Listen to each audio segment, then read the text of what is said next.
What if I told you that somewhere right now, a single family is making decisions that affect billions of people?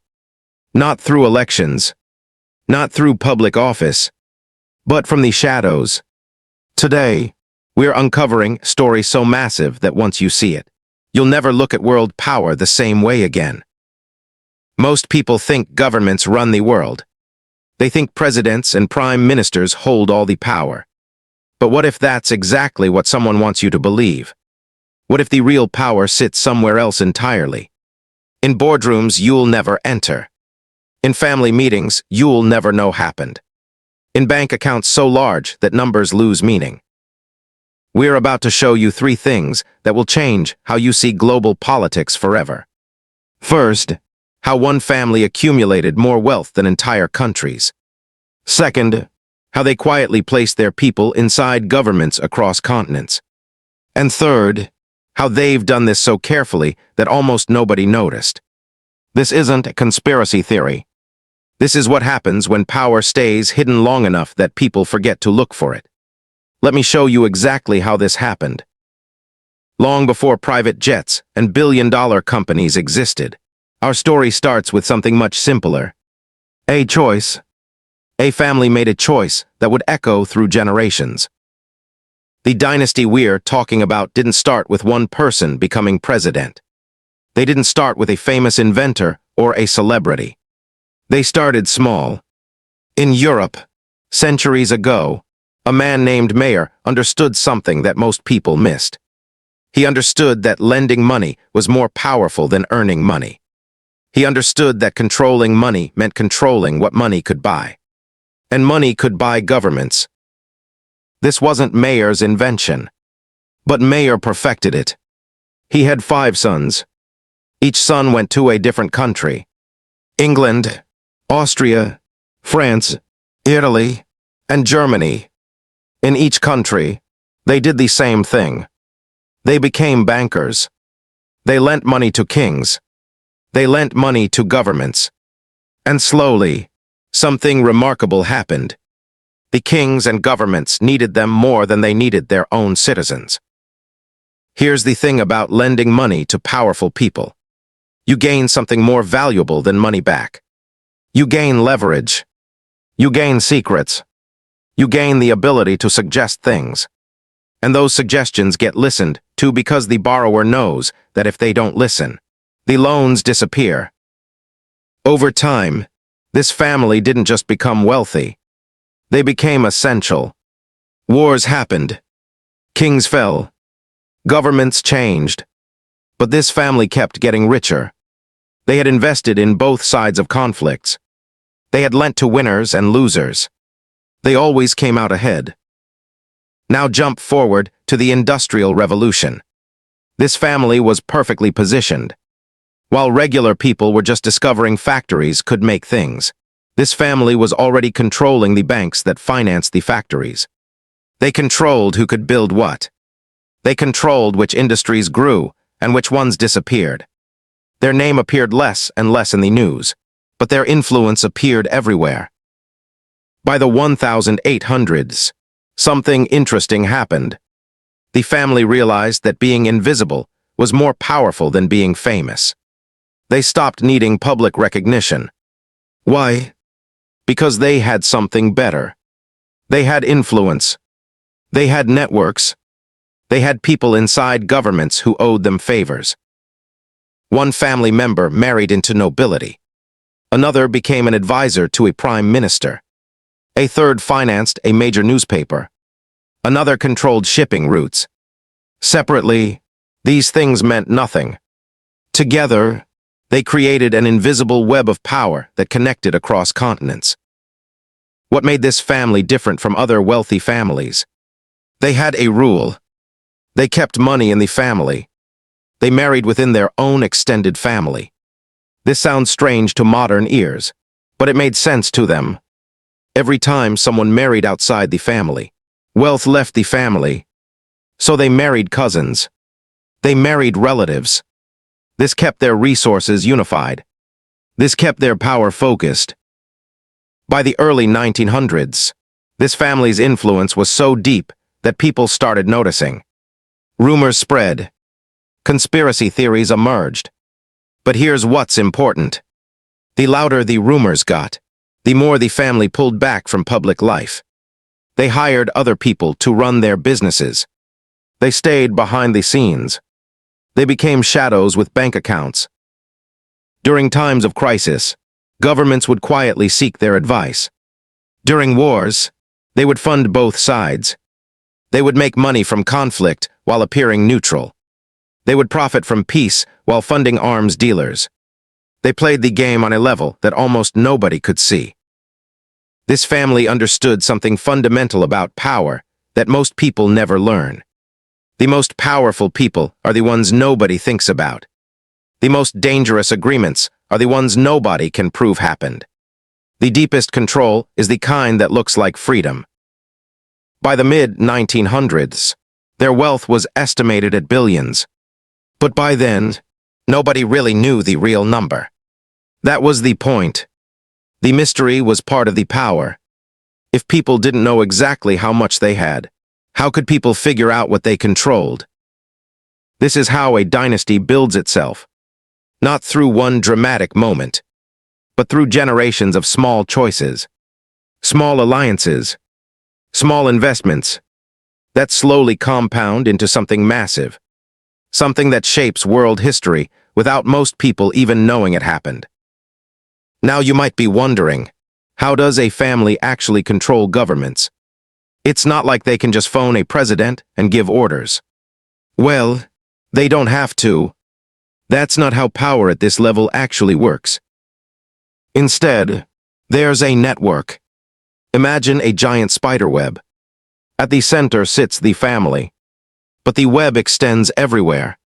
To universities, to corporations, to governments, to media companies, to military establishments.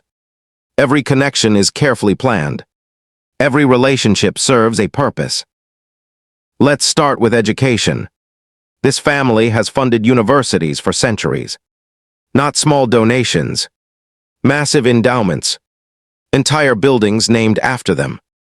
Now think about what that means. The smartest young people in the world attend these universities. The future leaders of countries study there. And while they're studying, they're being educated in ideas that happen to align with the family's interests. They're making friends with other ambitious people. They're building networks that will last their entire lives. After graduation, these people spread across the world. They become ambassadors. They become politicians. They become journalists. They become corporate executives. And here's the subtle part. Nobody explicitly tells them what to do. They don't need to be told. They've already been shaped to think in certain ways. They already share the family's worldview. They're like cells in a giant body, all working toward the same goal without needing a central command. Next comes media control. The family didn't own just one newspaper. They own newspapers across multiple countries. In some cases, they didn't own them directly. They owned the banks that lent money to the newspaper owners. That's almost the same thing. If an owner wanted to write something the family didn't like, the family could simply suggest that their loan wasn't being renewed. The message would get the point. When you control the information people read, you control what they think is important. You control what they think is true. You control what they think is possible. This is more powerful than any army. Armies can force obedience, but media control can make people want to obey. It can make people believe they're choosing something when they're actually being guided. Then there's corporate control. The family didn't build one corporation. They built dozens. Some were in banking. Some were in oil. Some were in manufacturing. Some were in food. Some were in pharmaceuticals. On the surface, these companies compete with each other, but they're all owned or controlled by the same family. That means they're really not competing. They're cooperating. They're sharing profits. They're working toward the same larger goals. When a government needs to make a decision about banking, guess who they listen to? The bankers with the most money. When a government needs to decide about oil policy, guess who they listen to? The oil companies with the most resources. The family had people in every industry, so they had influence over every major government decision. But the genius part is the plausible deniability. Nobody can point to a single document and say, "Look, here's proof that the family controls governments," because they don't control anything directly. They just happen to have invested in companies that employ millions of people. They just happen to have funded universities that educate leaders. They just happen to own newspapers that shape public opinion. They just happen to have relatives married into every major government in Europe. And somehow, when decisions get made, they always benefit the family. What about the military? Well, the family financed military equipment manufacturers, so they had an interest in conflict continuing. They also financed peace organizations, so they had an interest in appearing concerned about peace. This way, no matter what happened, they won. If there was conflict, weapons manufacturers made money. If there was peace, the family's reputation improved. It's genius. It's impossible to argue against it. It's just smart business. But here's what's more interesting. Over time, the family realized they didn't even need to be secretive about most of it. They could tell people that they financed universities and newspapers. They could admit they were wealthy beyond measure. Most people wouldn't believe that wealth could translate into actual governmental control. Most people would think that's impossible. That governments are elected by people. That presidents make independent decisions. That power is distributed. But power isn't distributed at this level. Power is concentrated. And concentration is the whole goal. Let's talk about something controversial but important. How does a family actually influence what a government does? What does that relationship actually look like in practice? Here's the thing. When a president gets elected, they think they have power. They think they can make any decision they want. But then they get into office and reality hits them. There are people who have been working in government for decades. There are civil servants who know where all the money is. There are intelligence agencies with secrets. There are central banks that control interest rates. The president quickly learns that they have less power than they thought. Now imagine family that has spent centuries building relationships with all these people. They've financed the ancestors of current civil servants. They've gone to school with intelligence leaders. They've invested in the banks that employ central bankers. When the president tries to make a decision that goes against the family's interests, these deep government officials suddenly explain why that decision isn't possible. They cite regulations. They mention complications. They delay things. They block things. And the president, not understanding how deep the network goes, slowly learns to work within the system as it exists. Let's look at a specific example. Suppose the family profits from certain trade policies. When a new president wants to change those policies, what happens? Well, the family can reach out to their contacts in Congress. Not directly. Maybe through a lawyer. Maybe through a lobbyist. Maybe through a dinner with an old friend. The message is simple. We would prefer these policies remain unchanged. And surprisingly, Congress suddenly discovers that changing these policies would be very complicated. Committees get formed. Studies get commissioned. Years pass. By the time anything might change, there's a new president, and the process starts over. This is how modern control works. It's not dramatic. It's not visible. It's just the slow grinding of a system that was designed to benefit certain people. And those people have been grinding that system for centuries. But let's get more specific. How do you actually place people inside governments? How do you get your allies into positions of power? Well, you start with money. Money buys education. Money gets people into the best schools. Best schools teach the right ideas and create the right connections. Then money funds political campaigns. A candidate who supports your interests suddenly has millions to spend on advertising. They win their election. Now you have someone inside government. But that's just the first step. Once someone is inside government, you maintain the relationship. You make sure their children get into good schools. You make sure their retirement is comfortable. You make sure their career advances. And most importantly, you remind them every so often that you're watching, that you're interested in their career, that the family remembers loyalty. This creates a class of people inside government who are fundamentally aligned with the family. They're not slaves. They're not forced to do anything. They're just people who understand that cooperation with the family has been very good for their lives. And cooperation means that when the family wants something, they listen. Now here's where it gets interesting. These government insiders talk to other government insiders. They share values. They work together. They recommend each other for positions. Over decades and centuries, this creates an entire government structure that is loosely aligned with family interests. Not everyone in government works for the family, but the important people do. And the important people make the important decisions. What about the military? How do you influence military decisions? Same way. You fund military contractors. You finance defense research. You provide loans to military leaders. Military leaders want to advance in their careers. Where does career advancement come from? From people in power. And the family's network includes powerful people. So military leaders listen to what the family's network wants.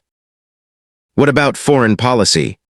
Who decides whether countries go to war? Technically, governments. But governments are influenced by many things. By economic interests. By intelligence reports. By lobbying pressure. By campaign donations. And the family has fingers in all of these pies.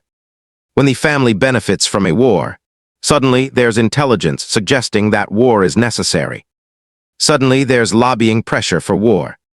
Suddenly there's campaign support for politicians who want war. The beautiful thing about this system is that it's not illegal. It's not even hidden. Lobbying is legal. Campaign donations are legal. Owning businesses is legal. The family isn't breaking any laws. They're just playing by rules that those rules were designed to allow them to winches. Think about it from the family's perspective. They have infinite money. They can donate to politicians. They can hire lobbyists. They can buy media companies. They can fund think tanks. They can invest in corporations. All of this is legal. All of it is considered normal business.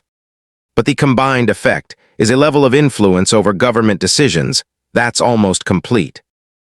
And because this influence is exercised slowly, through many different channels, by many different people, nobody can point to a smoking gun. Nobody can say, here's the one moment where the family controlled a government decision. It's too distributed. It's too subtle. It's too clever. And that's exactly how the family wants it. Now that we understand how the family operates locally, let's zoom out. Let's look at how they've built a truly global network. Let's look at how they've managed to influence governments on multiple continents simultaneously. The first thing to understand is that the family thinks in terms of centuries, not years. Most people plan for the next election, the next quarter, the next 5 years. The family plans for the next 100 years. This is a massive advantage. It means they can make investments that take decades to pay off. It means they can sacrifice short-term profits for long-term control. In the 1800s, the family had representatives in most major European countries. In the 1900s, they expanded to North America.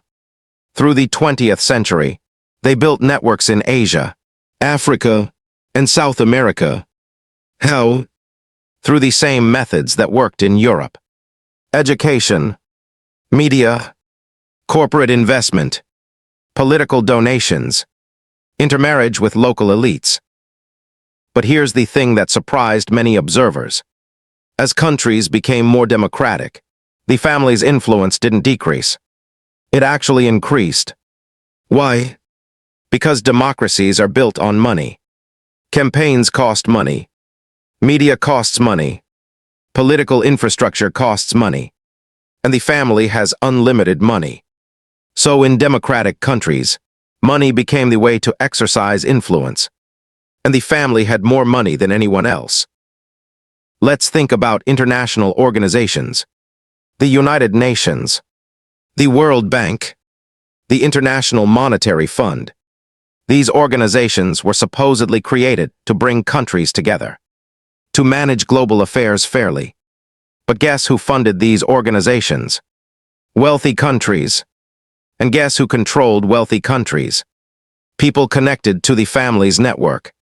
So these international organizations, which were supposed to be above national interests, ended up serving the family's global interests. Consider the World Bank. It loans money to developing countries. But the loans come with conditions. The countries have to privatize certain industries. They have to open their markets. They have to adopt certain policies. These conditions happen to benefit companies owned by wealthy people. Companies often owned by people connected to the family. So poor countries go into debt, and wealthy people get richer. And the family's network gets more control over more countries. The same happens with trade agreements. These agreements are supposedly designed to help all countries involved. But they are negotiated by politicians and bureaucrats. And many of those politicians and bureaucrats are connected to the family's network. So the agreements end up favoring wealthy countries and wealthy individuals, which means they end up favoring the family. Now let's talk about something more recent. The Internet. When the Internet was being developed, who funded it? Government agencies and private corporations. Many of those corporations had connections to the family's network. The family didn't own the Internet, but they owned significant parts of it. And more importantly, they understood the Internet's potential before most people did. So they positioned themselves to benefit from it. What about wars? The family has benefited from wars for centuries. They finance both sides. They provide weapons.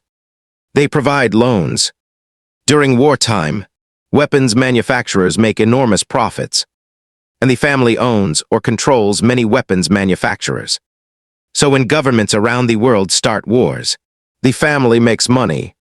This creates a perverse incentive structure where the family has an interest in wars continuing. Not because they're evil, but because wars are profitable. What about the media?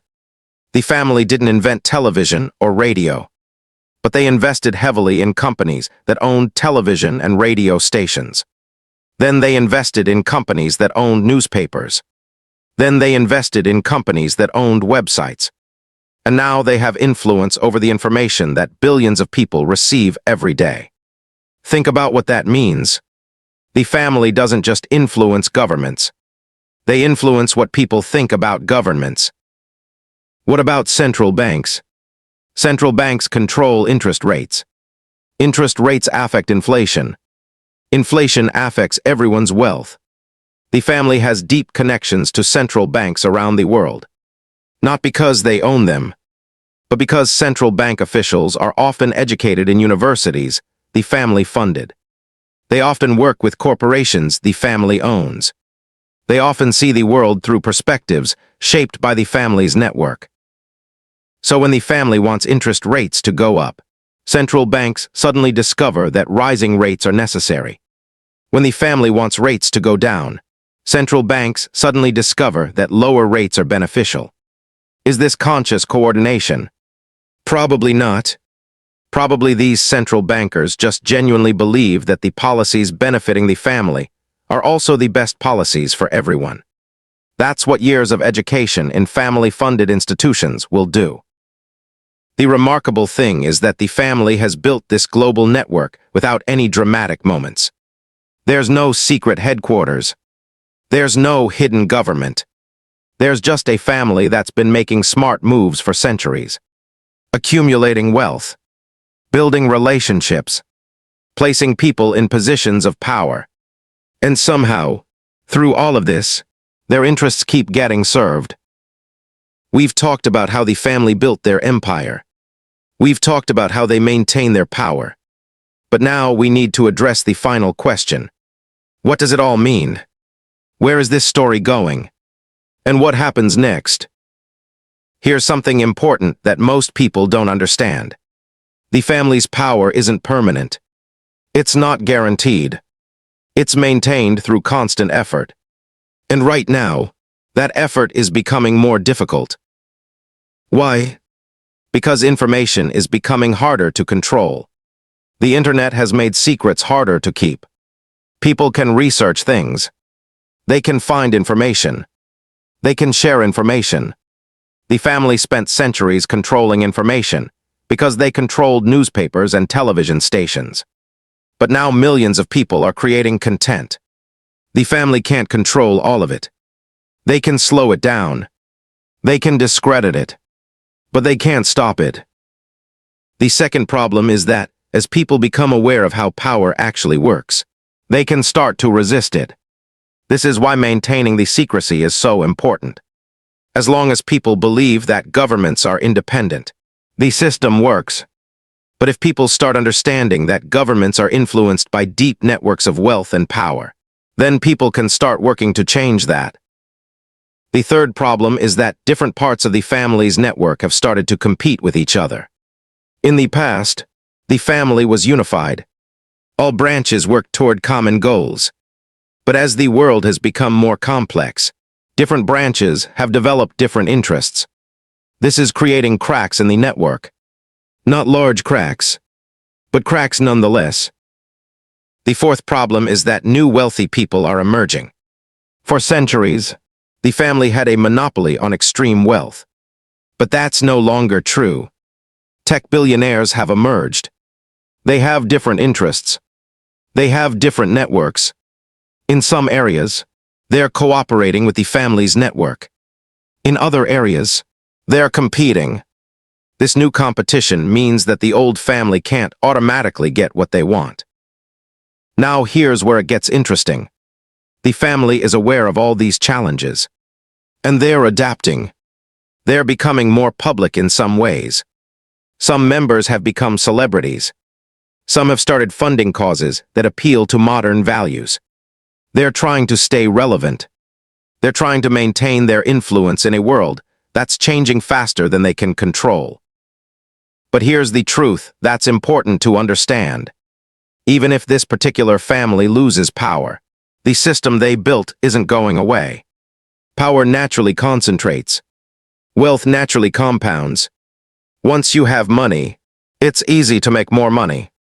Once you have influence, it's easy to gain more influence. So even if this dynasty falls, some other dynasty will rise to take their place. Unless something fundamental changes about how societies are organized. The real revolution wouldn't be getting rid of one family. The real revolution would be creating systems where power can't concentrate, where wealth can't compound indefinitely, where influence can't be passed down through generations unchanged. That's much harder. That's much more threatening to powerful interests. That's why real change happens so slowly. But here's something hopeful. Throughout history, whenever people have become aware of how power actually works, they've been able to resist it. Not completely, not permanently, but enough to create change. Enough to create moments of reform. Enough to shift the balance slightly. Right now, we are living through one of those moments. More people are aware of how global power structures work than ever before. More people understand that elections alone don't determine policy. More people see the connections between wealth and political power. This awareness is the first step toward change. The family didn't become powerful overnight. They became powerful through generations of careful work. Reversing that will take just as long. But it's possible, and it's necessary, because a world where a single family can influence governments across continents isn't a world where ordinary people truly have power. And people knowing the truth about how things really work is the first step toward building a world that actually serves everyone. But here's the final piece of this puzzle that ties everything together. The family's ultimate power comes from one thing that most people never consider: secrecy. As long as the network stays hidden, it stays powerful. The moment everyone understands exactly how it works, the moment proof becomes undeniable, the system becomes vulnerable. That's why maintaining the appearance of secrecy while actually operating openly is so genius. People see pieces of the truth, but struggle to connect them into one coherent picture. This brings us back to where we started. A family making decisions that affect billions of people. But now you understand something most people never do. You understand how they do it. Not through force, but through finance, through networks, through the slow, patient accumulation of influence across generations. The question now isn't whether this is real. Historians have documented this family's influence for centuries. The question is what happens next. As awareness spreads, as technology makes secrecy harder, as wealth concentrates even more among new actors, the old system is being tested. And systems that are tested either adapt or break. This family has adapted for centuries, but adaptation has limits, and we might be reaching them. If this changed how you see global politics, you need to see what happens next. So here's what we've uncovered. A single dynasty shaped world events for centuries through wealth, education, media control, and strategic placement of allies in positions of power. They didn't need to be secret because most people couldn't imagine that kind of influence was possible. They operated openly while remaining hidden in plain sight. 3 biggest takeaways. First, wealth translates directly into political power in ways most people never realize. Second, the most powerful people are often the ones you never hear about. Third, systems concentrate power unless something actively works to distribute it. But here's what matters right now. You've seen how the system works. That awareness is valuable. That awareness is power. Use it. Understand that political decisions aren't random. They are influenced by networks of wealth and interest. See the connections. Share this knowledge. Help others understand.